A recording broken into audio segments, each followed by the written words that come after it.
welcome to Whispers on AM 1600 WKKX, the Valley's Watchdog. It is Tuesday, March 24th, and was it about 58 degrees outside? That's wishful thinking. I think it's more like... I think it's warm. I like it. Maybe in the sun and out of the wind, but I'll tell you, I didn't think it was that warm when I was out on my back porch today cleaning up after the dog. Yeah, see, I'm looking on the computer. Computer has nothing. The computer never tells me anything. Is your computer telling you anything? No, mine is a question mark, and that's because it can't figure it out. That's either. What I thought outside. I thought I saw 50. The wind stop, it goes up, and when it goes, it goes down. That's it. Oh, well. That's it. Well, we're here without Jordan today. Yes, my condolences. Yeah, my Jordan and I lost our great-grandmother on my, I guess it would be his dad's grandmother, my great-grandmother, his great-grandmother. She's been going for a while. She's one of those. She was a feisty woman, so it took her a while, to finally get there. But it's kind of like what I was telling Steve earlier. We knew it was going to come, and she was struggling for a while and held on for a long time, and so. But he went down. He was the pallbearer for the funeral, and there's Old Regular Baptist. Have you ever heard of that denomination? Old Regular Baptist. Very, very different. She actually had never cut I've heard of Old Baptist and Regular Baptist, but never I've been around you for a while, Nick, and it's the first I've heard it. It's very different. It's a they don't believe in instruments in the church. The women never cut their hair. So my great grandmother had never cut her hair. So it was when she let it all the way down. I've only seen it a couple of times. It was all the way down. On the ground, kind of going down a little bit. And it's a very different ceremony. So it was probably a long ceremony. Yeah. And when my grandfather died, he had the funeral in there. It was weird because the pastor will be talking, and all of a sudden he'll start shaking hands with people in the like in the back, because they'll have these on the women on the one side in the back, and the men members of the church. So he'll start going, kind of agreeing with them. It's weird. It's different. It was interesting. It's evangelical. I don't think I. No. No. It's weird. It was very different. And I don't know if anybody ever heard of Old Regular Baptist. You know anything about them? What town is he in now? He is in a little town in Mingo County called Gilbert Creek. Okay. Gilbert. Well, we all know about Mingo County. Yeah. Don't we? It's very different. Yes, it is. What have you heard? About Mingo? You get a little accent when you say that. Of course I do. My God, that's down in Gold's country. Didn't y'all know that? That's where the Hatfields and McCoys used to fight all the time. I got relatives come from down there. It's bloody Mingo. Oh, you do? Yeah. We might be related, Lola. Which side? I'm from the Ohio or the Kentucky side. Are you a Hatfield or a McCoy? No. That's what I don't remember. Oh, really? But one of the... Whoever was in Mingo, I was the other family because we used to come up to the river. We, of course, Jordan's last name's Klein. There's, you go into the phone book in Gilbert or this area, Klein's like half the book. So not that long of a book either, though. But we were from the Gilbert's on like the western part of the county. I don't know how much I'm familiar. Have you ever been down there? Yeah, I've been to Matewan. Matewan, okay. Matewan's the other side, so we're not related probably. Oh, I'm sure we're not really. Actually, my people come. She's like, I hope not. My people come from southeastern Kentucky. Well, see, I'm surprised. By Mammoth Caves. I thought you were from Detroit. Well, that's where I was born and raised, but my people. Your people. My people. Your peeps. My people. Yeah. I'm comfortable with the fact that I'm from the tip top of the state. He'd rather not be from Detroit or Mingo. Yeah, it's I don't know. I don't want to be from Detroit. I mean, especially after the football team. It was bad. No. It was. I don't know. Now you had a story that we were talking about outside that's kind of interesting. When we had Lorraine Warren on. Did you get to listen to that at all? Oh, I'm sorry. I didn't even introduce. We have Dan's with us today, filling in for Jordan. Dan Snyder. Say hello, Dan. Hello. Yeah, so I'm all off kilter without Jordan here. He's my balance. I could go crazy. It could happen. That's a scary thing that Jordan is our balance. But, someone has to balance him too. It's at an off kilter yin yang. Calling from a bathroom. He might. Or a moving car. He said, if I'm on my way back, I'll try to call in. And I said, we're just going to hang up on you. I said, we're tired of talking to you over the phone. Jordan, you're cut out. Can't. Yep. Yeah, so you remember we had Lorraine Warren on talking about a haunting in Connecticut? She was Amityville Horror. Oh, yeah. Well, and she was also investigated the house where they had the haunting in Connecticut. Yeah. Which is the movie coming out that I've still not seen a preview of this movie yet. Jordan keeps telling, it's going to be awesome. The trailer should be on. I just have never had time, and now I have a DVR, so I just fast forward through all the commercials, so I miss it all. Oh, I do. I don't watch a commercial. Yeah. So, but Lorraine's the one that did the investigation in the Connecticut. She investigated house. it. Now, Dan found an article where the people that live in the house now are having lots of problems. Yeah. But not the type of problems that you would think in connection with the house. Not ghosties. Not ghosties, but visitors that will not leave them alone, especially now with the movie coming up. Just tourists that are coming out. People ringing their doorbell, scaring their kids because they're telling them their house is haunted. I'm not sure. It doesn't say exactly how young their kids are, but apparently they're young enough to take in what they got. But people slowly driving past their house, morning, night, all the time, and so they're afraid with the movie release coming out, and after people actually start watching the movie, that traffic is going to just seriously increase. They've already increased police patrols in that area. To me, that's just crazy. I mean, if you're going to, number one, you got to respect people's privacy, but I mean, it's like the trailer right here. You have the trailer? So, I mean, is it? Well, wait a minute. It's freaky. It is? You haven't seen it? I've not seen the trailer. We watched. You can get it on that computer. Really?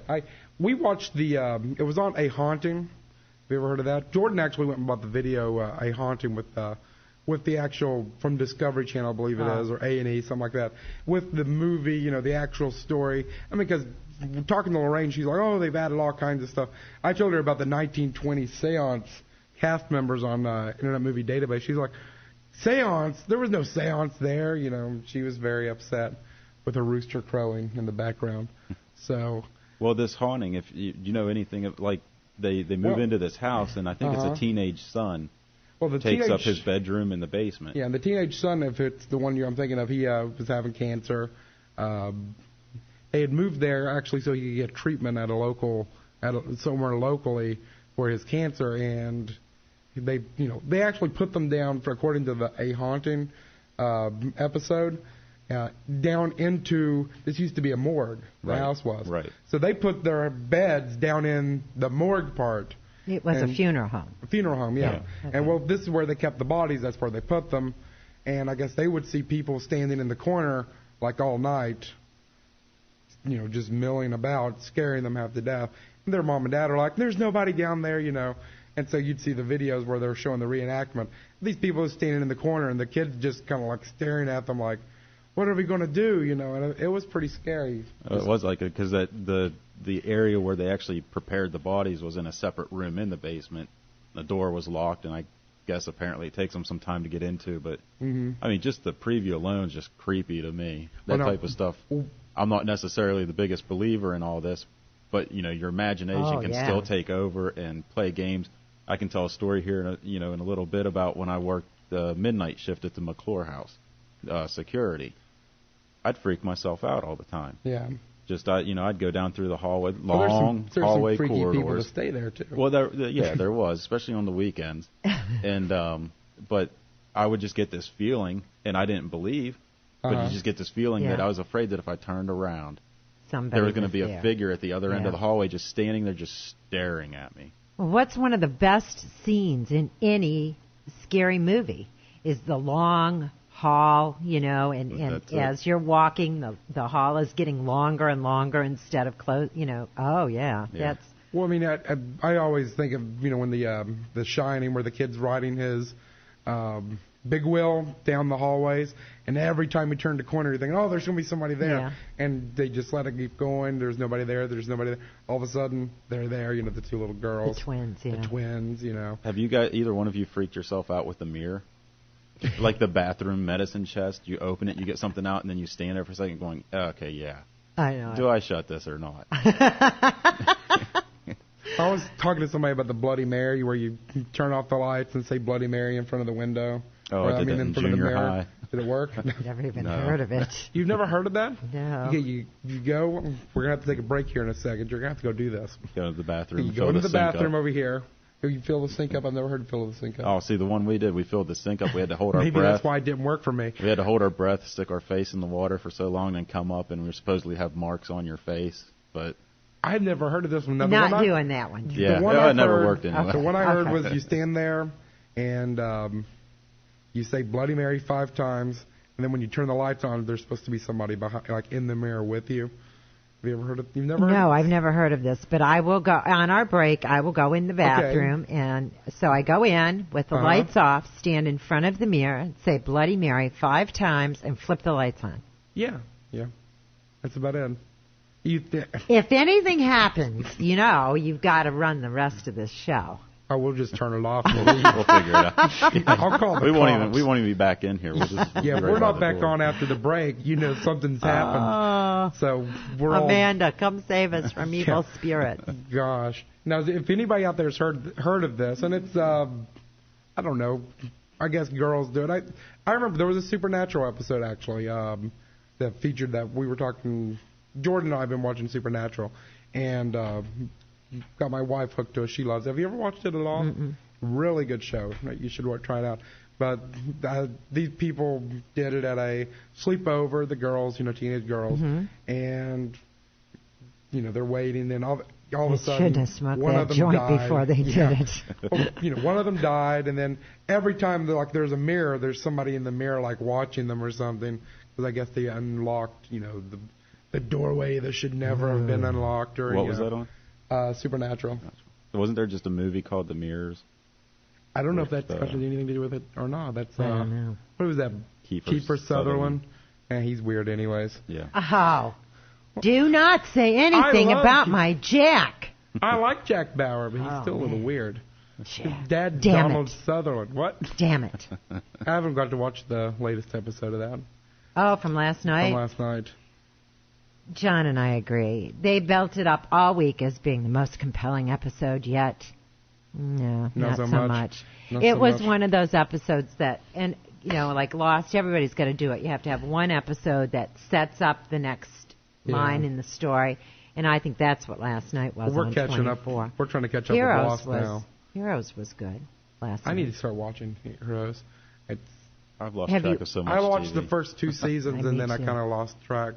Oh, well, you could pick up the whole season on the internet for this year, and but we were telling Kelly, you don't even have to watch season number 2 from Heroes, because it's nothing about what's going on now. Yeah. But yeah, anybody out there listening, anything like if you know anything about what Nick said about the Bloody Mary, or just anything, even just something that you've freaked yourself out on, just call in, let us know, or anything you've experienced. We're open to calls. That's what we want to fill this hour with, is you, the listeners. Yeah. Now, there was we're talking about UFOs tonight. So I actually found a couple of UFOs. These are actually out of Pittsburgh. This first one starts out, and I'm going to ask you a question, Lola, because you have seen a UFO. It says, it's amazing, but there are many UFO sightings that are never reported until 20, 30, sometimes 40 years, plus years after the fact. Now, I've never seen a UFO. Now I'm starting to think, I kind of know most of the places where you can even report them, and you could call the cops or something. But I know, did you ever report the one you saw? Report it? No. No. To who? The Blue Book Project. Well, that was just going to get filed away. But it wasn't a secret either. I mean, as soon as we got home, we were telling everybody. Yeah. These days, I think I would call MUFON or something. Mutual UFO Network. Well, see, this was a long time ago. Yeah. So I wouldn't even have known who to contact about reporting it. Yeah. So. We have a caller? Yes, we do. It's Brandon. Hi, Brandon. You're on the air. Hey, Brandon. How's it going? I'm good. The story you guys were talking about, the supernatural. Uh-huh. I live in our house probably 100 years old, at least. And it's a couple years ago now. We had redone all our flooring and stuff. We ripped up our carpet, and we were going to go back to hardwood floors. And everyone, with everything going crazy, like everyone kind of switched bedrooms and kind of moved around, just kind of redid everything. And my bedroom got moved down to downstairs. And it's probably like 1 o'clock in the morning one night, and I'm laying in bed, and we have these big, huge cabinets in the kitchen, and they just start slamming. Oh, like man. There's like 6 of them, I think, and they just start slamming, and I'm like, what is that? And I start yelling for my brother. I'm like, hey, be quiet out there. Mom and Dad are sleeping. And it's just slamming and slamming, and then we have a cellar door that leads downstairs, and it's like one of the lock ones with the rattles. Like I guess like the eye bolts. Yeah, I know what you mean. Yeah. I hear it shaking along with the cabinet. And I'm like, what is going on? And we have one room that separates my room from the kitchen. And I stepped out in it, and as soon as I step into that room, I don't hear anything. So I'm like, whoa. And I peek around the corner, and one of the cabinets is open. And I don't see anybody, and I'm just being a little suspicious and just looking around, and I kind of slowly creep into the kitchen, and that door is still locked that goes down to the cellar. Huh. I don't hear anything. All the lights are still off. And I end up going upstairs, and I said, I think somebody's in the house, Mom. And I ended up waking my dad up, and I said, Dad, I think somebody's in the house. And I told him what had happened, and we searched the entire house, me and my dad. Closets, underneath places where nobody could fit, nothing. We couldn't find anything. Now, is there anything I have to ask? Are you close to like a railroad or anything that could have been shaking the house? Nothing. Wow. Sounds like it was really windy and there's a huge draft in the house. Oh, yeah. I wish that's what it was. Now, I mean, even with the wind and train and everything, when the cabinet doors start shaking, that's a problem. And it wouldn't have been as bad as if I went around the corner and the cabinets were shut and everything was fine. Uh-huh. But one of the cabinet doors was open. And we have the ones that are kind of like magnets, like they kind of click into place. And it's not easily opened, Mine are always open. That's because I never close them. I'm horrible. Yeah. Grab a cup, leave it open. Now, where exactly was this house again? Barnesville. Barnesville, okay. And there's a lot of old houses out in Barnesville. And you know what? I've heard a lot of stories out of Barnesville about different houses in different areas. Well, that's like right near Egypt Valley, right? Yes. Yeah, so I mean, I hear a lot of stories about Egypt Valley, especially a 100-year-old house. Is this the only time anything happened in there, or anybody ever hear anything, voices, or? There was a couple that lived there before us, and I didn't know him. I believe his wife passed away in the house. Uh-huh.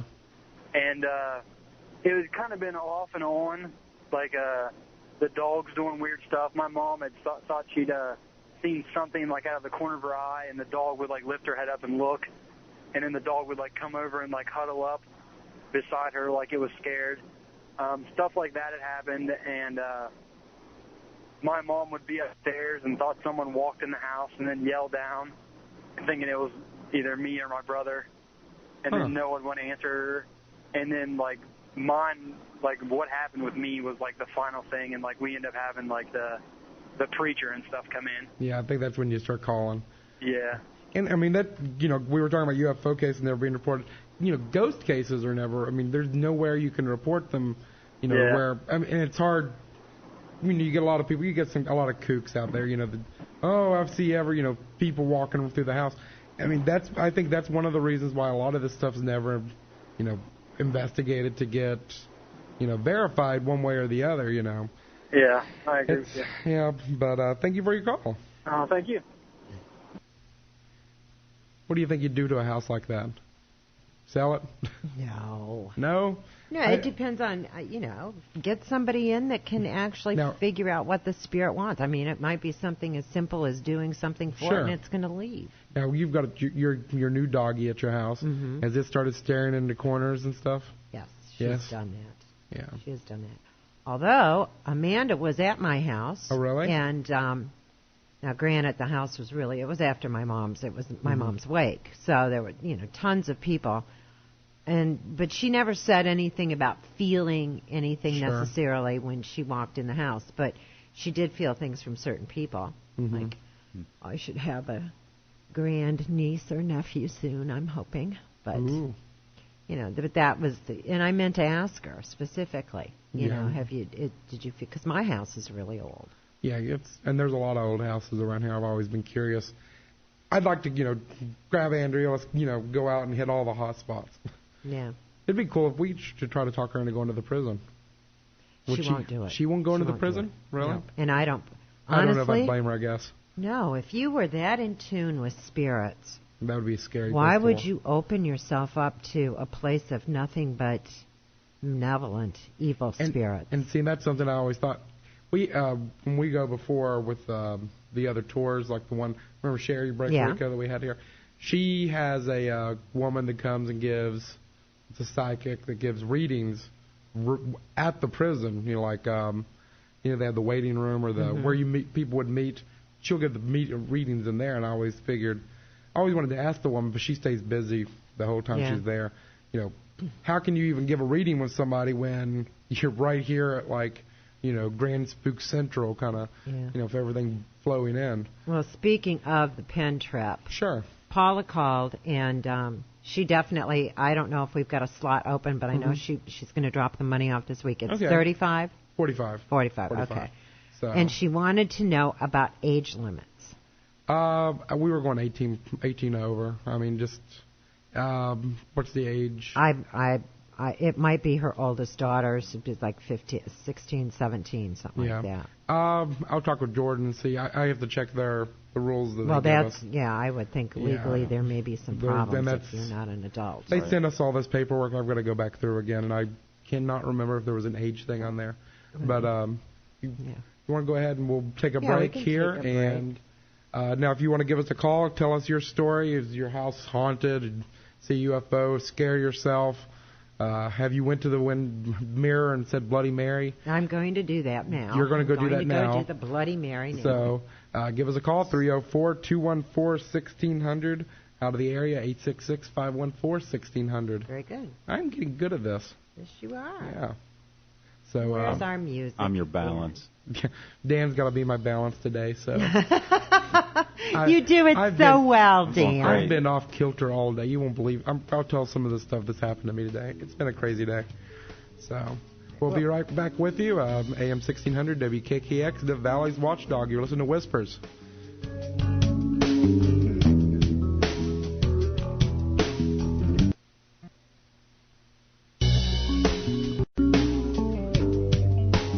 Well, we're back and missing Lola.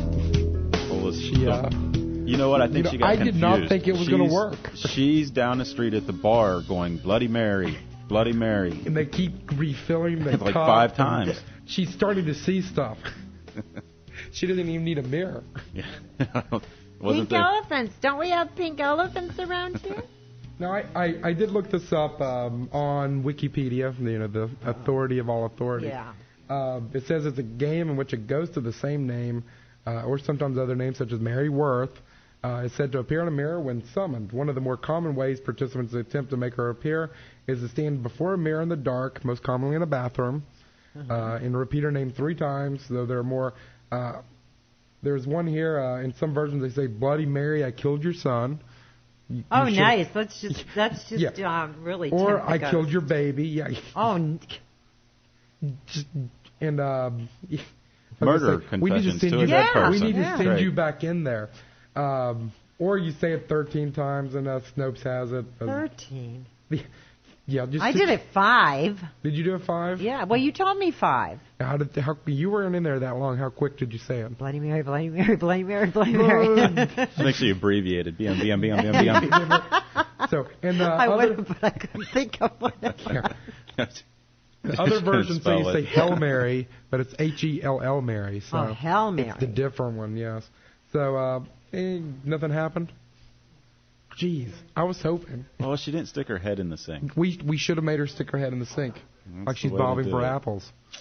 It's Stick her head in the sink and say, I killed your baby. Have you looked at that sink? Yeah, I don't you think may never get your face back out of it. You don't know what you'll be seeing after you look at that's right. that. Well, we've got a caller. This is Sandy. Hi, Sandy. You're on the air. Hello, Sandy. Hi. The other day, I went to the bathroom to see how badly my roots needed done. That could be scary for that on a whole other level. Brushed my hair back on the sides and on the top, and there was my mother looking back at me. Oh, jeez. No, that happens, Nick, when you get older. It was a minuscule second, and I thought, oh my God, and then it quickly passed, but as fast as I saw her in my own reflection, she was gone. Okay, now you're saying you're starting to look like your mother, or that your mother was behind you? You didn't win any mother-daughter look-like contest, did you? Not that she was behind me. It was that the reflection was, was so strikingly like my mother. Well, did you look like your mom when she was younger? I look a lot like my mom. Oh, okay. Yeah. Now, see, if I see my mom, you look totally different. I'll be scared silly. So. I would too. Like one of my friends said after my father died, I was on the telephone with her and walked from my dining room into the living room, and I said my father smoked cigarettes, so he always had that smoky Camel cigarette, the smell about him, Yeah. That is, as we all have our own particular odor, And I said, "Oh, Dorothy, I smell my father's smell, And she said, "Oh, you're spooking me out." And I said, "No, it's not. It didn't frighten me at all, not at all." And then when I told my son, he said, the only way I'd be frightened was if I smelled someone else's smell. No, But I did smell. And he'd been gone quite some time. It wasn't like there was anything in the house that, it was kind of like, I think he did it to let me know he was close by. Yeah, that's probably it. As long as it comforts you, as long as it doesn't freak you out, it was a comfort. It didn't frighten me at all. Yeah. Not at all. We had this one woman call. I can't remember if we ever talked about this. It wasn't in this area, but she was looking for help because she thought that her mom was visiting her house, and she was getting concerned because it was scaring her daughter and all this. And she kept saying, "Well, we always smell lemon pledge when she's around," because she, was one of those people that kept everything clean. And we're like, "Well, send us some pictures, before we drive down, and we'll see if we need to see anything," because she's talking about different areas where she saw stuff like the kitchen. So we get these pictures and we're looking through them, and we're looking on the counter. This is like a picture of just the kitchen. It's like a trailer. Right there on the counter is lemon pledge, where she'd been cleaning her house. So it's like, okay, when you clean your house, does your mom visit? Well, that's when it usually happens. I think she's, helping me clean, or it's like, do you use lemon pledge? I'll be darned. Well, yeah. I was like, well, there you go. That's why you're smelling lemon pledge. Because you're using it. So because she's using it. So sometimes people can do that to themselves, but not with the cigarettes. If they're, if you don't smoke and they're there. No, I know every now and then I'll smell like I'll be out like walking down the street or something, nobody around me, and you'll start of a sudden smell like the perfume or something, and I have no idea where it's coming from. And I'm talking no one around, like down, you know what I'm talking about, like by the side of the road or something, and I'll just smell like this really strong perfume. Like, where in the world is that coming from? So. Some hooker ghost is following me. Some hooker ghost is following me. Just that you're open to it, and you get to smell it, I suppose. Now, I have photographs. When you mentioned photographs, I have photographs taken in my sister's home where my brother-in-law's mother's ashes are up in the closet. Yeah. And my mother died in that home. Yeah. And in the photographs are all these little bubbles that show up on the... Like orbs. They're orbs. Yeah. Yeah, that's what they are. and they're not on the camera. My camera lens was clean, but all these little orbs, and lots of them. Yep. That's all little spirits. I'll be darned. Because Diane Donnelly, she's really into, well, I call her the ghost whisperer for around here. And she's got photos taken in all the cemeteries around here. And you would be amazed at the orbs in these pictures. Now, the one thing you got to be careful of when you're taking those and you see them, depends, like if it's a dusty room, that dust will also give you that appearance. And you can usually tell if there's a lot of them. I mean, if they're all over the place, then you've got dust going in the lights. Now, if you have a couple or, or they're really oddly spaced, I guess, then you can start getting into the... Because when we go to the prison, you'll get that sometimes. And these are different sizes, and they're kind of all around the kids. That I say kids. They're married now, but they were around my niece and her husband. They didn't look like dust to me. Oh, good. And they're different colors and stuff too. They're almost and they're almost like if someone blew bubbles. Soap bubbles. Yeah. That's what they look like, soap bubbles. Oh, that's cool. I'd like to see those. Okay. If you want to send them to us, whisper1600@gmail.com. Yeah, can you email them? I'll give it a try. Well, either that or just, bring them over and we'll give them back to you. You could drop them off here. Yeah, it'd be interesting to see. Because I know Nick could probably, can you scan them in? Yeah, I can scan them. Yeah, he could scan them in, too, and we could get them up on the website. Okay. Okay? Great. All right. Thanks, Sandy. Thanks for taking my call. See ya. Have a good one, Bye-bye. Bye.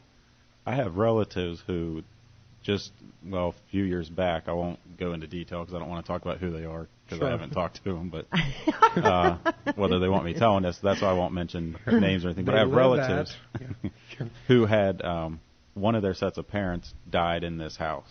And they eventually had, circled around and moved back into this house.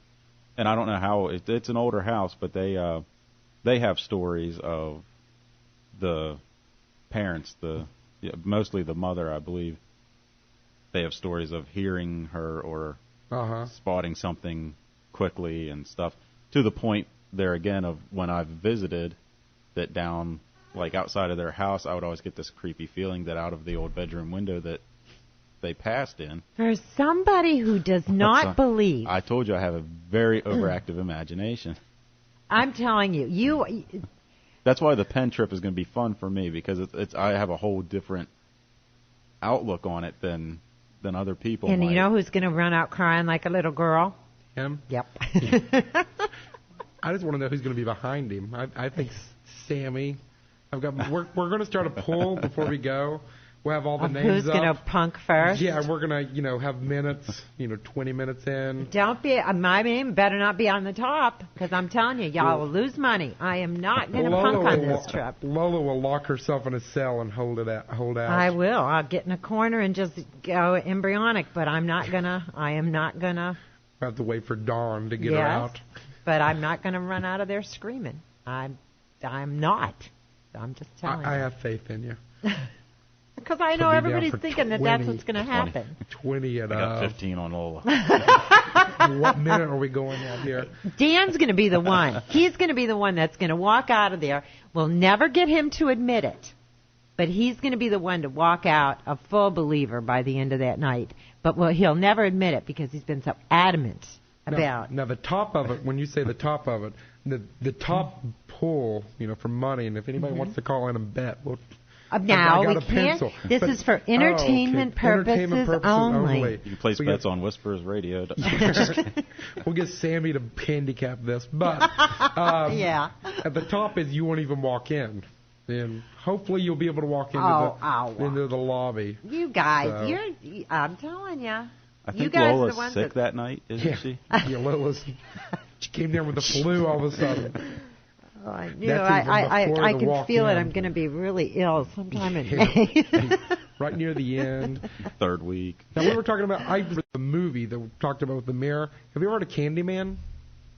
I've heard of it, but I never saw it. It's the same thing where they say Candyman 3 or 5 times or something. And it's some Clive Barker movie, and he's got this kind of like sweet kind of He was a former son of a slave, and if you say his name, then he comes and kills people or something. There was 3 of them. Candyman, Candyman Farewell to the Flesh, and Candyman 3, Day of the Dead. I remember watching the first one. That was pretty good. There was one. I remember a movie that I really liked. It was the same concept where they said his name 3 times and he appeared. And that was Michael Keaton in Beetlejuice. Was it? Oh, Beetlejuice. That is right. I forgot all about that. Tally Me Banana. I got to watch that again. That was a great movie. I haven't seen that since it came out. I remember the cartoon. You remember the cartoon for Beetlejuice? Yeah, the cartoon. That was great. That is right. We're going to send you back in and say Beetlejuice 3 times, see if we can get Michael Keaton on the air. Yeah. I never did get through that movie. You didn't like that movie? See, now if she didn't get through that movie, she'll never get through The Pen. Well, not because I was scared. There was just something. I don't really like Michael Keaton in the first place. And it must have been probably the time that I was going to watch it, and I just thought, this is dumb. And I never have tried again. I am outraged. Yeah, well. What a great movie, and you just... Well, sorry, but... I'm not talking to her anymore. Michael Keaton. I was going to say, wonder if she liked Batman. I mean, who could not watch Batman? I think he was one of the better Batman. Yeah, he's Did you like Batman? With Michael Keaton. Tim Burton, Michael Keaton.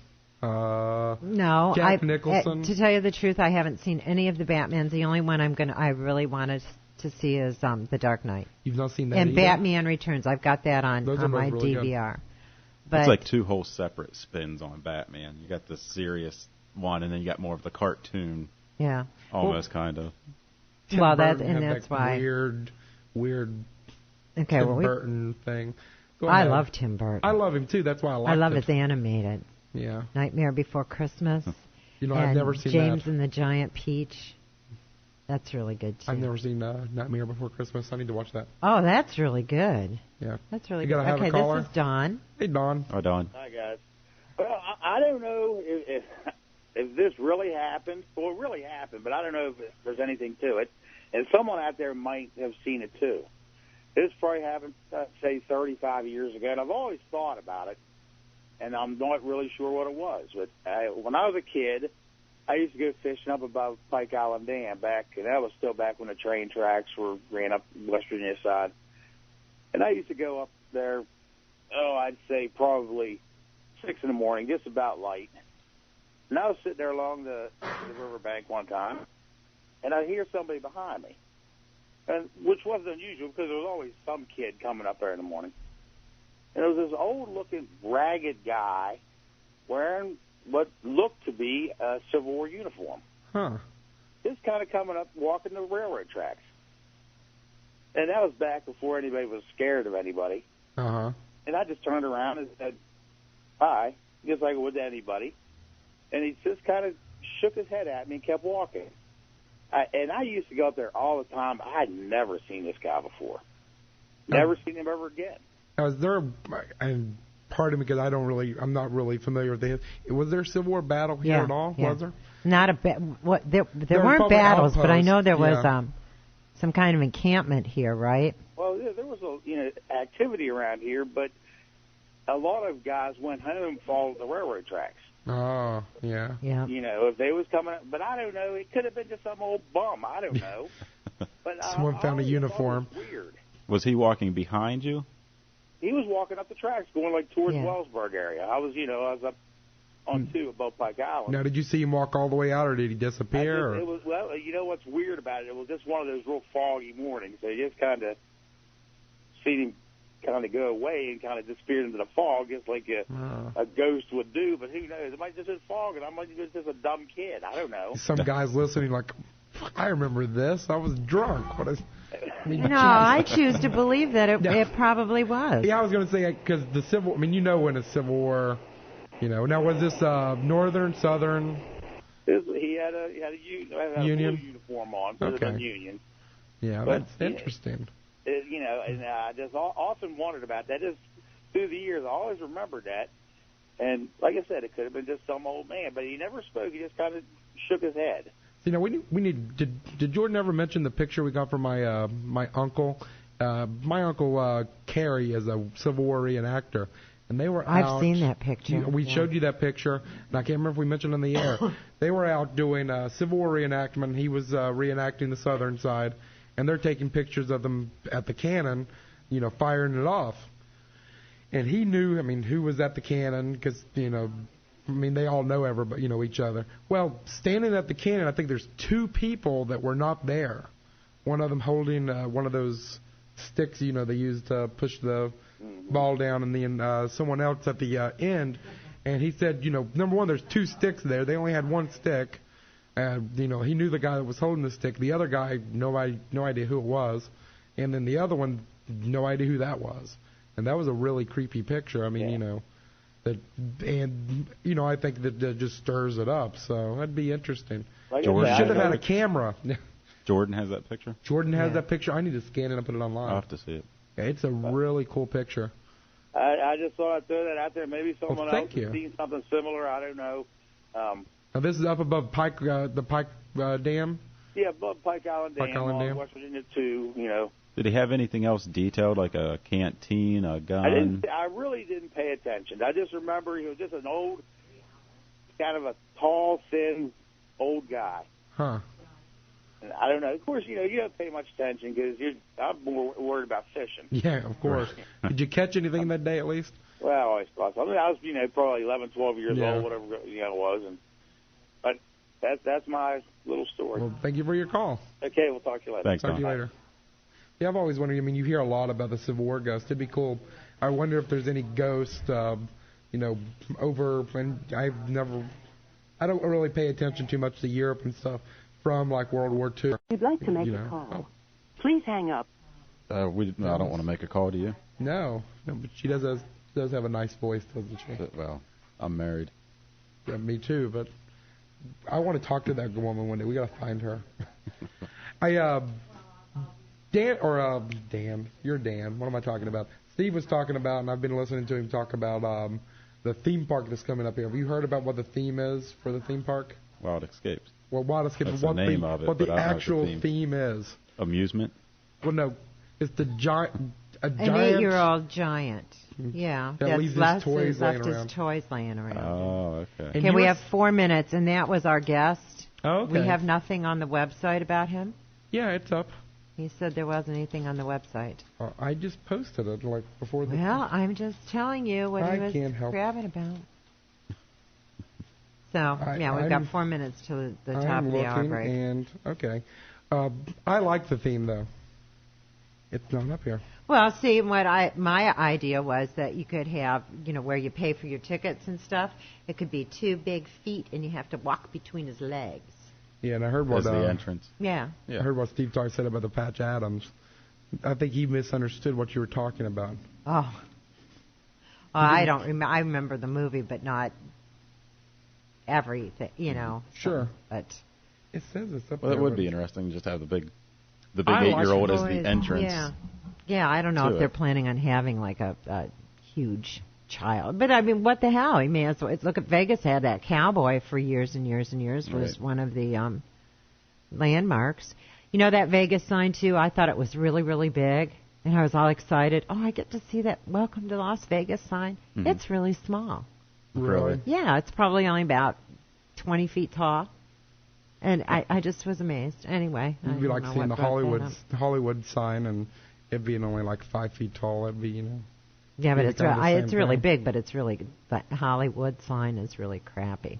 Is it? Yeah, it used to say Hollywood Land was the development. And then the land fell off, and it just kept the Hollywood. Yeah, probably slid down into the ocean. That would be ironic. As where the rest of LA should go, but I don't know why, but it's. But who's judging? Yeah, not me. I'm not judgmental. I don't know why Mr.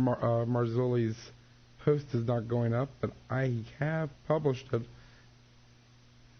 Well, anyway. Just on top of the day, my computer crashed this morning. Well, you can apologize to him. I will apologize. I don't know why it's not working. It was up out there. I was looking at it because I had to fix it. Well, that's just what computers are really It's one of those pain days. in the ass. It is. They came, remember when they first came out, it was going to revolutionize our lives. It was going to make our lives so much easier. Uh-huh. Yeah, well, I have yet to see that happen. Well, like when we had our website crashed, about 3 weeks ago, had forums going. I mean, everything was working perfectly. And, I mean, the whole thing just crashed. We lost everything. And this website? Our website, yeah. So no, it was off of your Whispers Radio. Yeah, the Whispers Radio. Everything crashed on it. He's still trying to get it to where I can actually log in and fix stuff. Isn't that Australian guy? A Pixie Miza. See? He is still trying. See? You know see what? How Australians was are? it just before or just after we had Barry from Ireland? It was before that, wasn't it? It was before that, but we could still blame him. Well, not him, but you could blame the gremlins. Well, yeah, the little pixies and fairies. Fairies, yeah. I would like to blame them. Well, somebody told me a long time ago that think of a computer as little guys and they're running around doing it. Mine are all on strike. They refuse to work. Mine are too. I don't know what's wrong with this. It is. Yeah, let's take a break so I can fix this. Top of the hour. Is he on hold? No, I got to call him back. I'll apologize. I have no idea what's wrong. I can only do so much, people. Oh, my God. He is so overworked, honest to Pete. All right, we will be back. I am on a strike.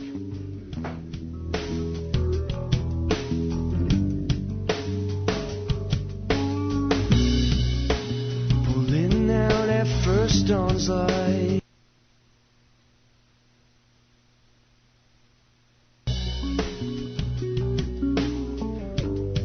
Welcome back to Whispers on AM 1600 WKKX, Valley's Watchdog. It's 50-something, who knows. Is it still warm outside? Still.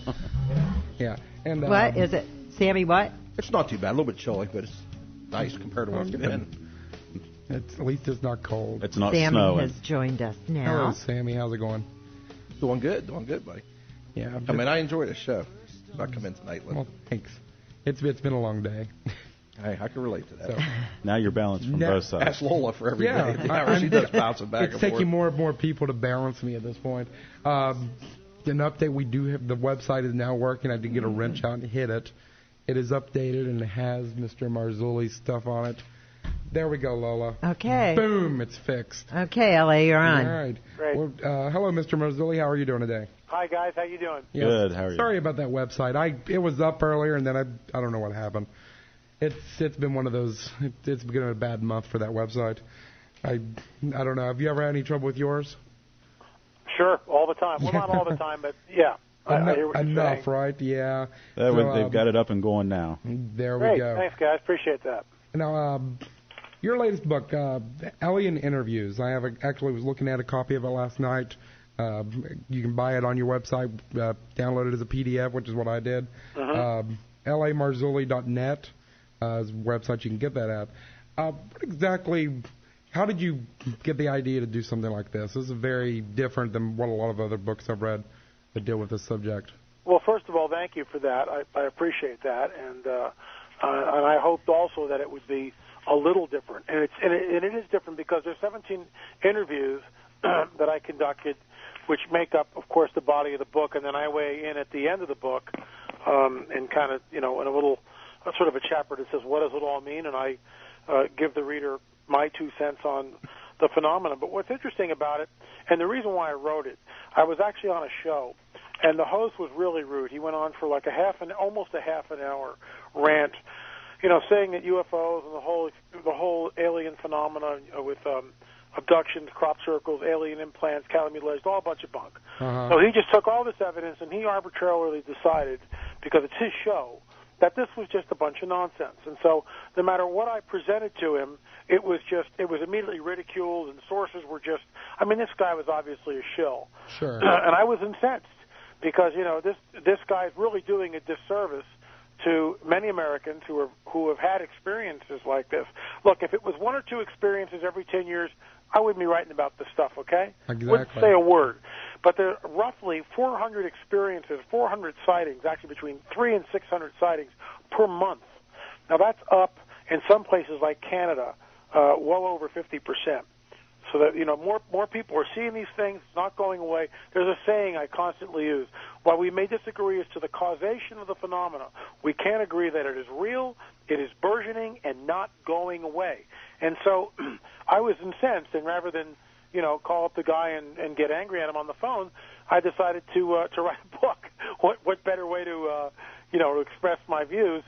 And some of the people who come on are highly educated men: Dr. Jacobs, Dr. Roger Lear, Dr. Jesse Marcel, retired Major George Fowler, Dr. Lynn Katai, Dr. Wenger, and then just a host of everyday people that have had close encounters, up front and personal. So the 17 people that come on the record, it's all hands-on experiences. They're not talking about my Aunt Betty, 15 years ago who saw a strange light in the sky. These are people that have actually encountered either the craft, have been abducted, have had alien implants removed, or talked to the abductees, or been involved in the abduction phenomena, or contactees themselves. So it's very much hands-on, and that's why I wrote the book. Now, I know you have Dr. Jacobs, and I read that one. Of course, that's the first one in there. And he talks about at the end of his the interview, talking about you can't use prayer and so forth to get rid of what's happening. And then I know there's another one. Let me see, I have the name written down here. Is it Joe Jordan? Joe Jordan, Joe sure. Jordan says you can use prayer. So I mean it's one of the interesting things about you mix up. You have some people that are saying this. You have some people that are believe this thing. I mean, how can you how do you balance that out? I mean, I guess in your own mind, which one do you believe or are there different, different types of entities that are coming down and doing this? What do you think? Well, if you go to the back of the book when I weigh in, and you'll notice that there's no editorializing on my part in any of the interviews. I don't weigh in on the interviews. I leave that up to the reader. They are what they are. Yeah. Yeah. I give an intro and an outro, and that's it. I mean, it's up to the reader. All I'm trying to do is to present that there's a phenomenon. There's something going on here. We need to dialogue about it. We got to stop the ridiculing of people who come forward with this stuff. Look, I spoke to a guy. Actually, let me answer your question, then I'll move on. Sure. But the bottom line is this: when you move to the very end of the book, and you read those last 10 or 15 pages that I weigh in on it. I equate all this, and I bring in the whole Shroud of Turin and the mystery behind that. And I believe that these entities are malevolent, highly malevolent. And people who argue with that, let's strip it down and expose the truth. Anybody who comes in the middle of the night and abducts you against your will and performs sexual experimentation on you, that's kidnapping and rape. Now, do we want to talk any further? You know what I'm saying? And the old excuse of, well, maybe they just don't know that. Baloney. If they've been watching us as long as they have, they know exactly what they're doing. It's very, very deliberate. And they create this climate of fear, and they move in this fear. They terrorize their victims. I mean, the whole phenomena is incredibly horrific, and they move with impunity. I mean, there was a film on the History Channel, UFO Hunters, over O'Hare Airport, and it was interesting. Some of the digital cameras that we have now have infrared lenses. So why they're not, the human eye doesn't see particular photographs, let's say. Anything with an infrared shows a different spectrum of light. Well, this guy was blown away because when he developed the film, is his jet taking off. Right in front of the jet is a UFO. I mean, it's plain as day. This thing is streaking, in restricted airspace over O'Hare Airport in Chicago. I mean, these things move with impunity. They conduct abductions with impunity, cattle mutilation with impunity. They do whatever they want, and they're basically giving everybody, the middle finger. You can't stop them, and it's interdimensional. And this is what, of course, I believe. Now, I weigh in at the end. This is my belief system. But what I'm trying to do is to have as many different people come on the record with different paradigms and different worldview. Look, Dr. Jacobs and I, we agree that the phenomenon is malevolent, but we disagree as to the cause of it and what is causing it, okay? We disagree on that. What do you think is causing it? Well, in my opinion, I believe this ties into ancient prophecy, specifically talked about, thousands of years ago. And let me clarify something. When I say prophecy, I'm not talking about let's say Nostradamus' prophecy, which is at best is very sketchy and can be interpreted in a variety of ways. I'm talking about prophecy that we have, let's say, in the Dead Sea Scrolls, in the Book of Enoch, Book of Revelation, Book of Daniel. Some of these things, people know that they're in the Bible, but they've never taken them out and read them.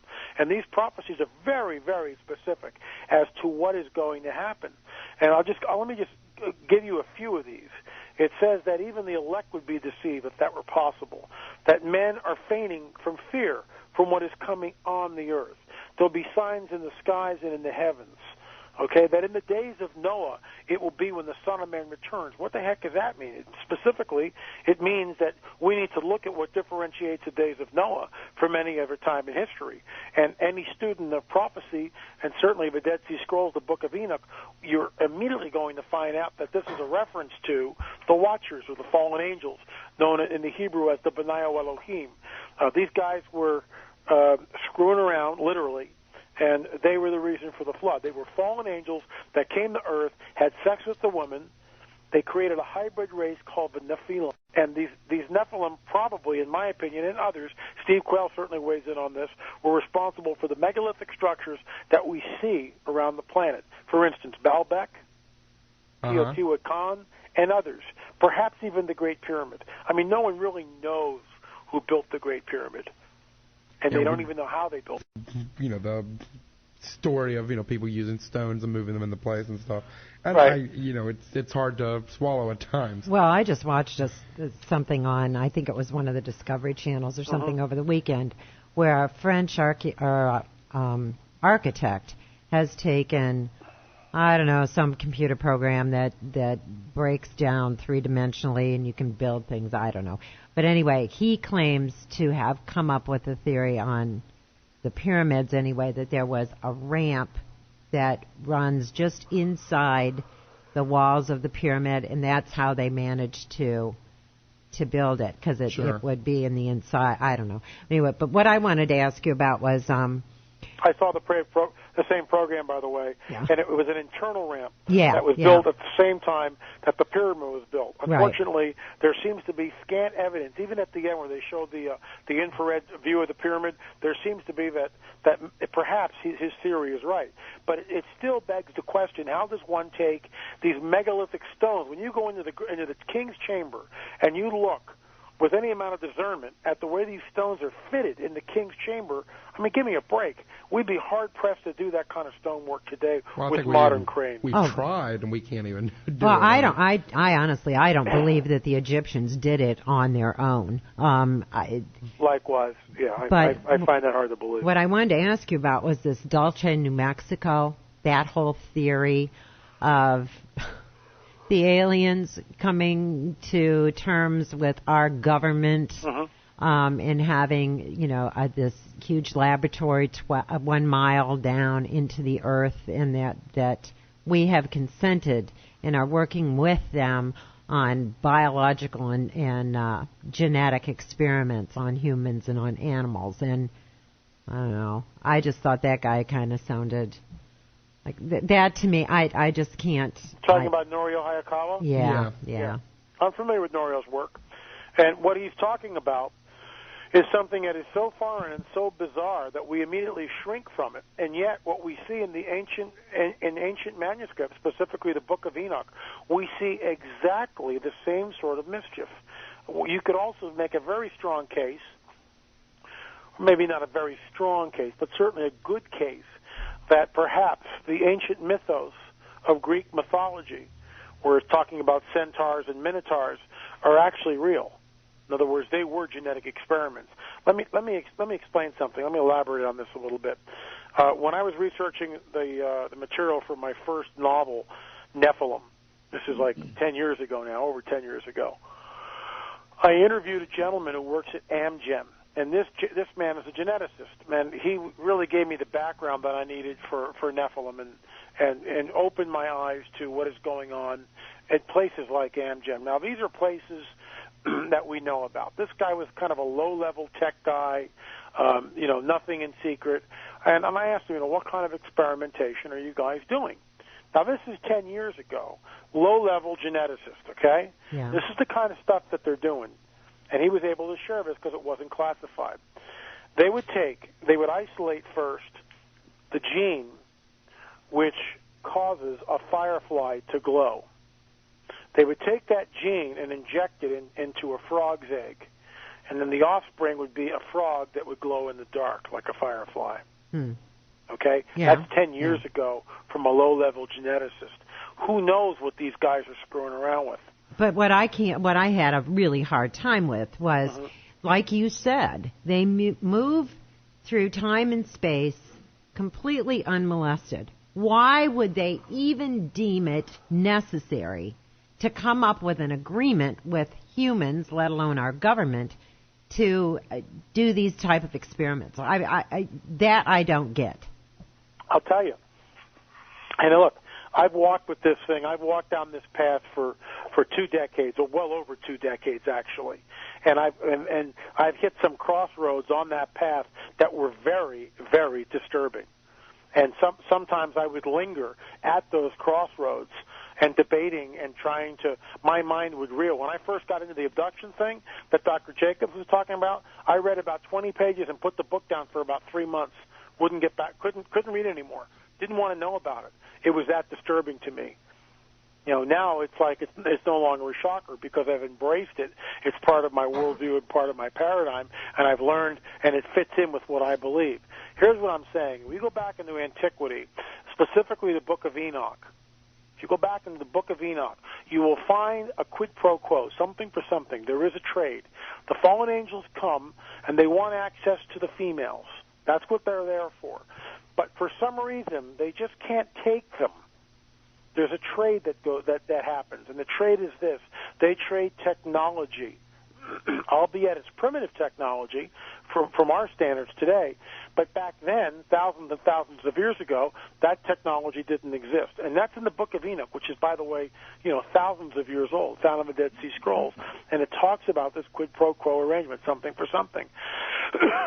That these fallen angels, these fallen beings, provide for humankind. This mirrors, jump to present day, this mirrors exactly the same phenomena that you just described, where the government is giving something, specifically access to the population. That's what they're giving us. They're giving the aliens access to the populations for the abduction experiments, which is absurd when you think about it. Well, such as, we're not going to harass you. We'll turn a blind eye. You Exactly. Take a couple and exactly. Yeah, and in turn, the government gets the technology, which they desperately want. Same deal. Yeah, and of course, if you're in the middle of a Cold War, you're trying to get an advantage over another Absolutely. country. Absolutely. We can lose a couple of our own citizens so we can win the war in the end. Mm-hmm. Maybe we can use the technology later on to fight them off when we need to. Why haven't they traded for the technology to find bin Laden in the caves? Well, maybe they did. Who knows? So now your other book, which just ties right into politics. Got to hear politics, prophecy, and the supernatural. Now, you wrote this book a while back. Mm-hmm. Have you, with Obama now, we have a new president. I think you wrote this a little bit before, maybe at the same time as Bush. What do you think has changed since you've written the book? Has the political landscape changed to where maybe we're more favorable to starting to talk about, what's really happening, or do you think we're going to be seeing more cover-up of this? Sounds like you're fighting the same thing I'm fighting with the cough thing there. Yeah, I just got a bunch of a little frog in my throat here today. They don't glow, do they? Yeah, so I apologize for that. Oh, no, that's okay. I've been doing it all day. Excuse me. No, not a problem. Well, let me say this about that. I feel that we are rushing. In fact, I have my own radio show on Thursdays, called Acceleration Radio. Plug it all you want. Here you go. Thanks, guys. And the reason for that is things are accelerating, in my opinion. So Politics, Prophecy, and Supernatural was written a year and a half ago, but it's still incredibly relevant. And in fact, some of the things that I've talked about have just accelerated and become more complex. Certainly, the UFO phenomena is becoming more readily publicly available. When we look at recent movies like Race to Witch Mountain, which I blogged about, and the new movie, the Knowing, with Nicolas Cage, which blatantly is one of the most anti-Christian movies I've ever seen in my life. And what was it called again? Knowing. Okay, yeah, no. Yeah. I mean, it is the alien gospel 101 that I write about in Politics, Prophecy, and the Supernatural. I mean, here's the alien gospel, that the aliens created us. They created all life on this planet. They genetically manipulated us, that we believe that they were our ancient gods, and now at this critical juncture of human history, they are back to save us. That's exactly what the movie promulgates. Literally, that's verbatim right out of my book. And yet, most people sit there and look at that and have no idea what they're looking at. Have no idea. I mean, I could go on about that. I actually blogged about it over 1,000 words on Monday. I saw it on Saturday. Blogged it over 1,000 words on my blog, lamarzulli.wordpress.com, and had a gazillion comments on this thing. And I think, UFO Digest just picked up the article also, so it's getting some airplay. But people need to understand that there is going to be a revealing of the extraterrestrial presence. When this thing happens, unless you know what you're looking at, you'll be deceived. Where I said earlier that the elect would be deceived if that were possible. And I believe this is the coming great deception. And this movie, Knowing, certainly is right on board with that whole idea. And indeed promulgating that, postulating, putting forth that ideology to the viewer that this is real, this is going to happen, that even though it's a movie, we were in fact the ancient gods. This ties in with a 2-hour History Channel a few weeks ago. Eric von Däniken was on Chariots of the Gods talking about the same thing, that alien. That the ancient gods were nothing more than the extraterrestrial. The Vatican, 9 months ago, came out and said that we should embrace the extraterrestrial as our brother. What is going on here? The UK released their classified documents discussing UFO flaps in the 50s, right? Mexico has done the same thing. Belgium has done the same thing. The United States has got a clamp over this thing. However, we have seen, those of us who travel in this and study it, have seen sort of a glasnost or perestroika, which is what our good friend Gorbachev coined, for more of an openness, at least in this country, regarding the phenomena. A lot of people thought that when Podesta, Obama named Podesta, start planning their, putting together the government, that was one of those. Podesta was out there saying, we should do this, so maybe that's, that should be a sign that this is what's going to happen, Well, there is more of an openness, but at the same time that there's an openness, I still maintain my scenario, my theory, which is nothing more than a theory, that the next event we're going to see is a war which was prophesied 2,600 years ago, which is called the Ezekiel War of Ezekiel 38 and 39. And interestingly enough, the players on that are Russia and Iran. Those are the two top players that come up against Israel. What are we looking at now? So none of that's changed. That's all outlined in the book. I mean, I really get into that in the book. And when I look at the state of the world, the state of the economy, what was it today? China's calling for a new currency, a new global currency, the end of the dollar, some sort of a global currency. Several weeks ago, Merkel in Germany, Sarkozy in France, and former Prime Minister of England, Blair, got together and said, we need some sort of a global currency. Now, Russia did the same, too, right after that. They've been saying that for quite a while, though, since the euro. Yeah. Sure. So, look, I mean, I'm not making this stuff up. I'm not. We are rushing. We are accelerating towards what I would call the time of the end. Does this coincide with 2012? That's a whole other topic. If you want to, we can touch on that. Yeah, we can get into that. We're going to we need to take a break and pay some bills. So, know how that goes, guys. You know how that goes. So if you have any questions for Mr. Marzulli, give us a call, 304-214-1600, out of the area, 866-514-1600. When we come back, we'll talk about 2012, get into more about abduction cases and whatever else we get into. You're listening to AM 1600, WKKX, the Valley's Watchdog Whispers.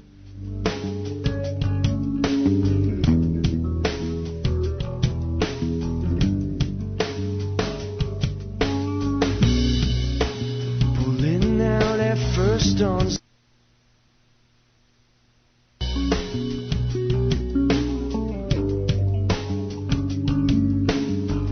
And we're back on AM 1600, WKKX, 737. We're on the air with L.A. Marzulli, talking about his new book, The alien interviews, some of his old books, the Nephilim trilogy.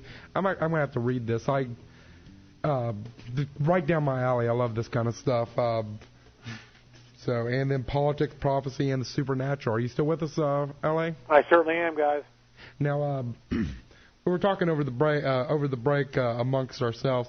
Dan had a question talking about the Nephilim. I have some questions. I'll admit up front that I'm your local skeptic. We have to have one, There's always one in the crowd. When you were speaking of the Nephilim, you said that the Nephilim they were derived from the sons of God and the daughters of man. Uh-huh. But how do you explain where in the Bible it says that the Nephilim were on earth when the sons of God came into the daughters of man? Uh-huh. See, to me that says they were already there. Well, no. It's when you read the book of Enoch, which is really an amplification of that account, what you realize is that 200 of these angels, fallen angels, descended on Mount Hermon. Okay? It names that very specifically. 200 of those angels fell and came down and descended on Mount Hermon, and then they moved out from there. Here's something interesting. David Flynn, another researcher, he's the author of a new book, what's the name of it? Center of Time, the Temple Mount, God's Center of Time. I think that's what it's called. But David Flynn, guy's just amazing. And he postulated that if you were to use ancient measurements, in other words, instead of like nautical miles, what we have is what a mile is today and what a mile was, let's say, thousands of years ago. There's different measurements, okay, different lengths, all right. Like for instance, the ancients used a 360-day calendar. The Julian calendar uses a 365-day calendar, and then we have leap years, so the whole thing stays intact. Here's an answer to your question, which I think you'll find interesting, if nothing else, that if you were to take the polar opposite, right, from Mount Hermon, which intersects Syria, Lebanon, and Israel, that's where that mountain is. It exists today. If you were to take the polar opposite of Mount Hermon, 180 degrees, you wind up in Roswell, New Mexico. Well, that's interesting. Yeah, it's really interesting. And when he discovered that, I mean, all of us just jaws on the ground, because this is how these guys do this stuff. These guys are really, when I say these guys, fallen angels are very big into solar alignments, into ley lines, into astrological lining up of planets. They're totally into this stuff. I'm not sure exactly why, but they pay great detail, great attention to it. So it's very deliberate. The crash in Roswell, which I've always believed was a deliberate crash, it wasn't an accident, it was deliberate. They knew exactly what they were doing, and that's why it's crashed there, 180-degree polar opposite from Mount Hermon. So to answer your question, the Book of Enoch tells us that these angels, these fallen angels, came the first time. Then the flood happens, right? But we know some of these angels apparently were taken prisoner and chained. But then again, others were able to manifest on the planet, and that's what he's talking about, and also afterward. And that's when we see another incursion, which produces the likes of Goliath, who in fact was in the Nephilim, who might have been as tall as 12 to 15 feet tall. This guy was huge, absolutely huge, and very powerful.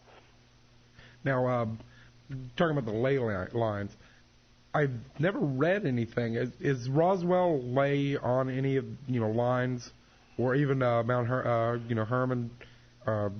Is that lay anywhere on lines at all? What you should do to that? Yeah, that's something that when you mentioned that, I was just started thinking about it. Yeah, but what's interesting is David Flynn traveled in this stuff. I would Google David Flynn, and then Roswell / Mount Hermon, and find the article, because it's all over there. I mean, it's been widely read and disseminated over and across the internet, so you should have no trouble finding it. I don't know the answer to that though offhand. I'll have to see if we can maybe get him on the air. Who knows? Now, what do you believe is the ultimate purpose for aliens? What's their ultimate goal? Well, the ultimate goal, first of all, when we talk aliens, I say fallen angels. That's what they are, masquerading. This is the coming great deception. This is what I write about in Politics, Prophecy, and the Supernatural. This is what I wind up the alien interviews with, and that 10 to 15-page rant at the end where I kind of put things together and weigh in with what I think is happening. And it is the coming great deception. And when you look at a movie like Knowing, if you haven't seen it, you need to go see it, because it literally is, like I said earlier, the Alien Gospel 101. It's that, one, they genetically manipulated us. They were our creators. We worshiped them as gods, and now at this critical juncture, they're back again. This is exactly what the movie Knowing is saying. Also, Race to Witch Mountain basically says the same thing. We are being set up for this, and most people will embrace this lie, which to me is just, I mean, this is, look, I've written 5 books on the subject, I'm working on another one. I blog about it constantly. This is all I do. I do radio stuff. I do interviews. I speaking engagements. All this kind of dynamic. All part of what I do to make a living. But the more I look at it, I think revealing when it happens will be so overwhelming that most people will believe a lie. And this is what prophecy indicates to us thousands of years ago, that people will believe the lie. I mean, I'm not making this stuff up. That's what the prophecy says, that even the elect would be deceived if that were possible. So what is coming, in other words, is strong delusion. What is coming on this planet will literally overwhelm most of the occupants in our space-time continuum on planet Earth. Now, I noticed you had Lynn Kitai as one of the interviews, and we had her on the show a while back, and I remember her talking about what happened. She sees the huge triangle going over, and everybody she talked to, and I remember watching the movie or the documentary she put together. At the end, they're all talking about how peaceful they felt and how they feel this, this great change is coming. And I personally, I agree with you. This is what I've always felt. I've always thought it was more of a, something evil or malevolent. That's that's the background behind this. I mean, I agree with you. If you're going to come into my, at night and take me, that's not good. No, that's not good at all. And whenever I talk to someone like that, it's hard for me to put myself in their shoes. They've not been abducted, which I understand. I've not been abducted either. But, if they've not been abducted, they're just seeing this great thing in the sky, and that would have to be impressive. But then the jump to say that they're feeling this, presence of happiness and joy, I don't see it. Don't discount what she said I'm and not felt. I'm not discounting, but I'm wondering why she felt it. I've always wondered about that. You understand what I'm saying? Well, yeah, but I understand exactly what you're saying, and here's what I say to that. First of all, we can't trust our feelings, which is why the saying "cool heads prevail." Sure. Right? We don't go by our feelings. Our feelings, our emotions will lie to us every day. Like if I have a fight with my wife, I've learned, to walk away from it and give it 24 hours. If I have a fight with a colleague or, which is rare, but, let's say I really get into it with somebody and I am really incensed about something, I have learned, I'm 58 now, I've learned to give it 48 to 72 hours. I just taught my daughter this because she had a confrontation. That's a hard lesson to learn. Yeah. I was just wondering how long it took you to learn that lesson to walk away from your wife. It took a long time. But that's what I've learned is 48 to 72 hours. Because in 72 hours, I'm not going to feel at all what I'm feeling now. All that emotion is gone. I have got a cool head. I can think through this thing. And just because I come up and feel euphoric, look, the German people felt euphoric when Hitler rose to power. Of course. And look what a monster he was. You know what I mean? So the feelings, we have to go by that stuff. And I'll tell you another thing. Every person I talk to with and I just did an interview with a gentleman who 20 years ago had an experience and finally was bold enough to come on the record. He's anonymous. He doesn't want to be known because of the ridicule. But he actually saw someone shapeshift. A woman shape-shift into a gray with the bald head, the big black eyes, and then shape-shift back. And he was just absolutely stunned. He couldn't believe what he was seeing. He just sat there with his jaw on the ground 20 years ago. And, of course, she looked right at him. There was eye-to-eye contact. He had this sense of, he didn't say well-being, but he had the sense like everything was okay. Uh-huh. He felt sort of numb afterwards. The rest of the day, he could get no work done. And even 20 years later, when he talks about it, there's like a residue, you know. And I sent him my books, obviously, and thanked him for coming on the record and talking about that. See, when you deal with these entities, they have so much power. And let me equate it to this, okay? If you've ever been involved in a deliverance session where someone is literally demonically possessed, which is rare, but it does happen. I've had 2 of them, actually 3 sessions altogether, okay?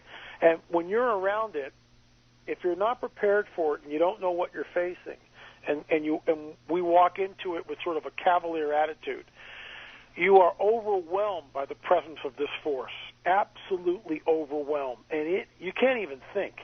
You have trouble remembering your own name, literally. That's what it hits you with mentally. So, you know, while you think I'm going to go cast this thing out, baloney, you're not going to do anything if you're not prepared and the thing comes at you. And I've had this, you know, I've had it happen 2 or 3 times, and, you know, I've had to fight my way out of it. And I've learned now that I won't engage in that type of warfare because that's what it is, unless, A, I fast and pray and I know exactly what it is I'm going to go do, and then I'll go do it, and then the outcome's going to be different. But it fogs the brain.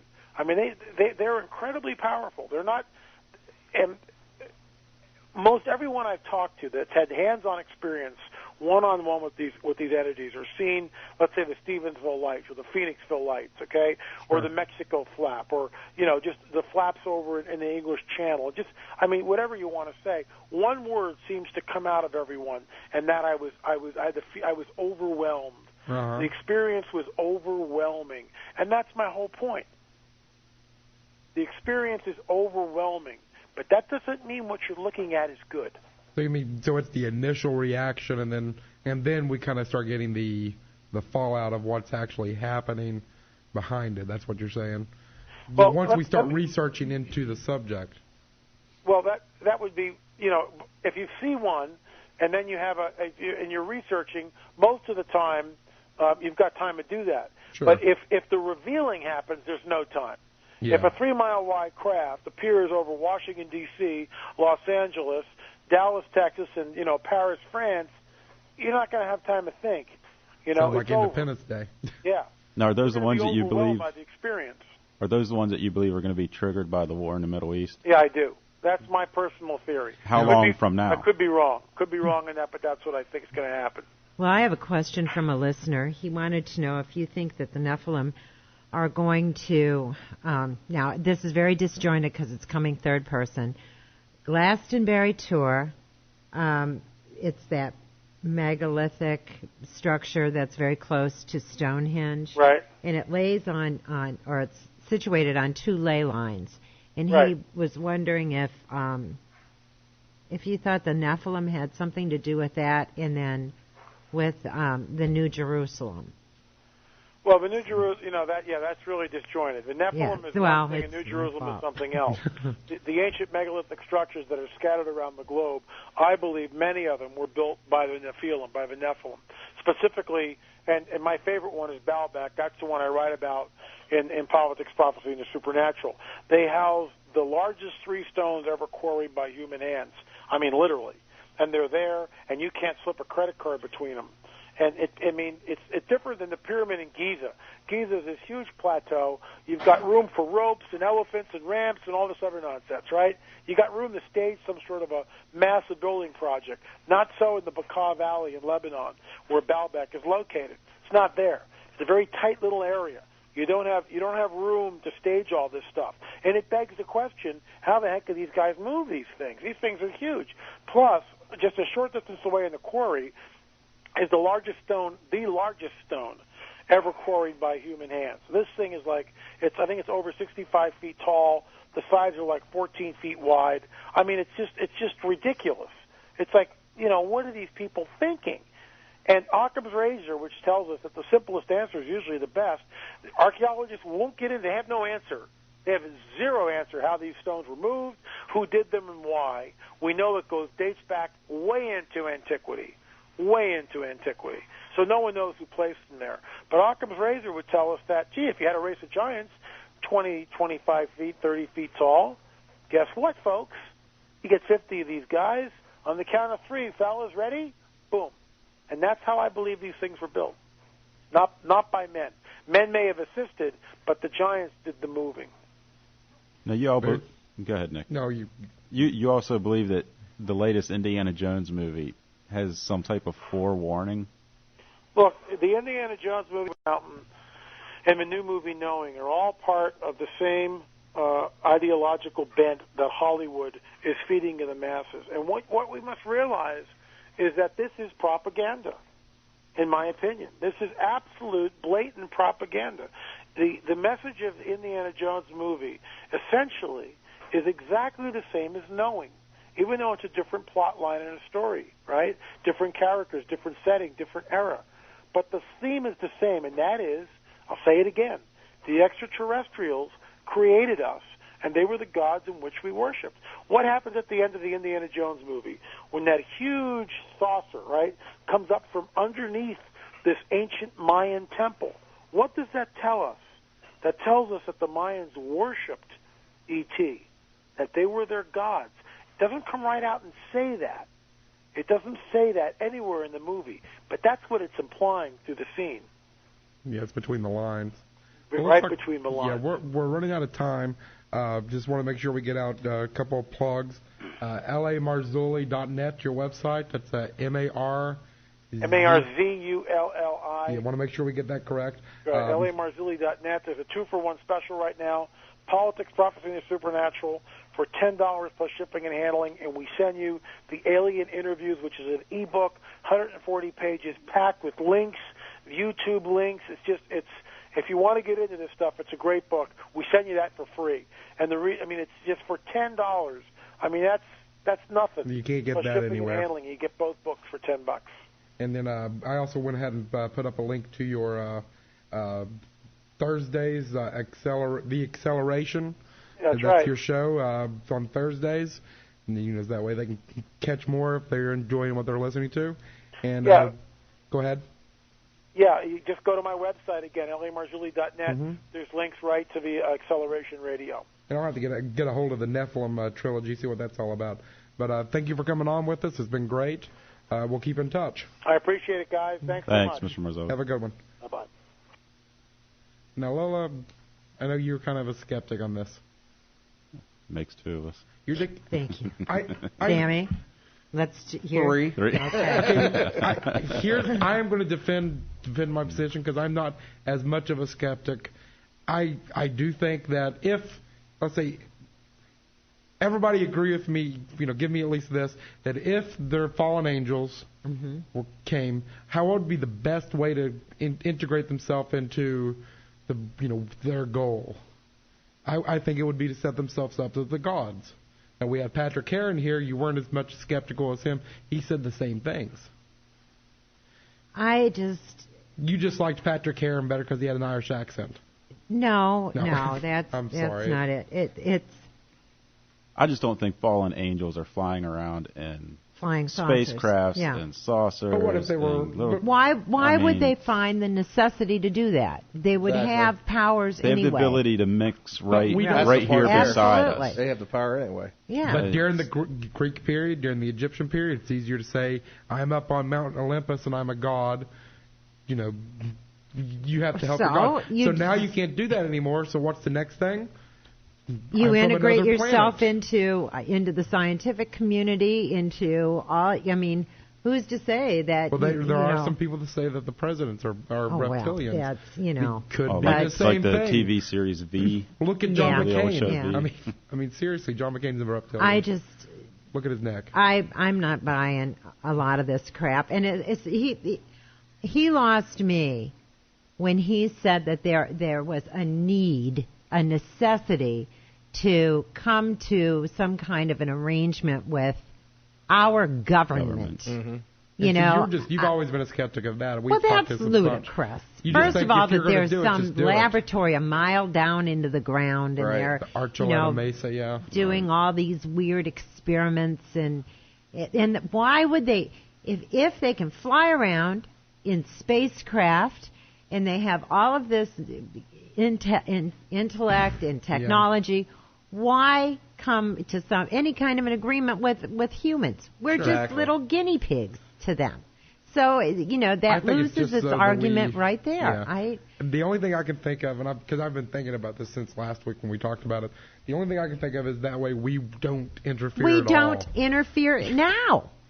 We don't interfere now. We'll eventually have him back on because he's been wanting to come back on. Frank Pacino. Oh, remember talking about the Ogilvy crash and everything? Yeah. Back then, supposedly we were firing at them. Oh, but for every one that we may have fired at, thousands of other ones were wandering around the world. Quite a bit, yeah. So I just have a problem with hearsay. So this book of interviews to me is just totally. Great minds make up great things. Look at Star Wars.